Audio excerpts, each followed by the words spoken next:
খাদিজা, আমার একটা জিনিস মনে হয়েছে যে আসলে আপনাকে ব্যবহার করা হয়েছে সমাজে একটা মেসেজ দেওয়ার জন্য যে তোমার বয়স যাই হোক, তুমি যাই যেই হোক, সোশ্যাল ব্যাকগ্রাউন্ড থেকে আসো না কেন, তুমি যদি আসলে সরকারের এগেনস্টে কথা কথা বলো, বলো। সেটা যেভাবেই বলো, অথবা যেখানে খারাপ কথা বলছে মানে সরকারের এগেনস্টে তার আশপাশেও যদি দাঁড়িয়ে থাকো, তাহলেও তোমার বিরুদ্ধে ব্যবস্থা নেওয়া হবে। এক্স্যাক্টলি, লাইক এই যে ডিএসএটা তো এই জন্যই তৈরি, কিন্তু আমার মনে হয় যে শেখ হাসিনা হচ্ছে আমাকে দিয়ে সবচেয়ে বড় এক্সাম্পল ক্রিয়েট করছে যে তুমি যাই করো না কেন, মেয়ে হও স্টুডেন্ট, আমি দেখবো না।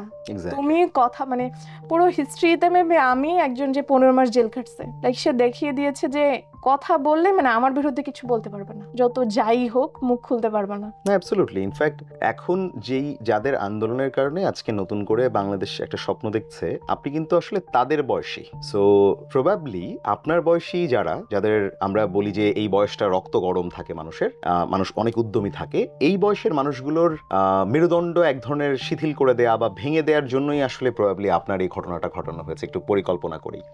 না হলে 2020 সালের মামলা আসলে 22 সাল পর্যন্ত টেনে নিয়ে এসে তখন ব্যবস্থা নেওয়ার কথা না।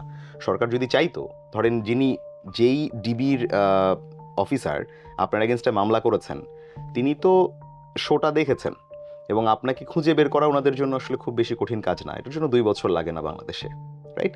সো আমার মনে হয়েছে এটা একটা মেসেজ দেওয়ার চেষ্টা করে।